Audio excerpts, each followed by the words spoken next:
بنتي يا شيماء أنا كان عندي صاحبتي تخينة زيِّك قدّامه وهو كان معايا، وما خلّفتش غير لمّا خسِّت، خِسّي تعالي أوديكِ عند الدكتور اللي هي خسِّت عنده.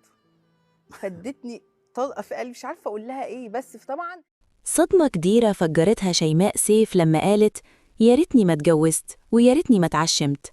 شيماء سيف تعرضت للتنمر من فنانة بطريقة صعبة.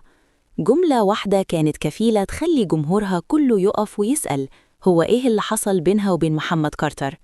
في لقاء مع الإعلامي نيشان، شيماء خلجت عن صمتها واتكلمت لأول مرة بصراحة، معلنة بكل وضوح أنا امرأة مطلقة، واصفة التجربة بأنها أصعب من الموت، وقالت بوضوح إنها مش هتلوم كارتر أبداً، ووصفته إنه شخص محترم وكان سند ليها.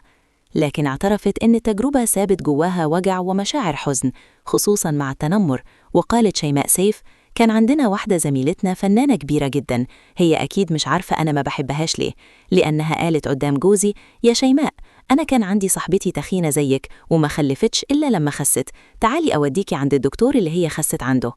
والمفاجأة شيماء كشفت عن حلم قديم نفسها تحققه، إنها تتبنى بنت. قالت إنها كانت بتتمنى يكون عندها بنوتة سمرة جميلة، ولو ربنا رزقها كانت هتسميها ملك. تصريحات شيماء لمست قلوب ناس كتير. انت شايف الصراحة دي قوة ولا ضعف؟ قلنا رأيك.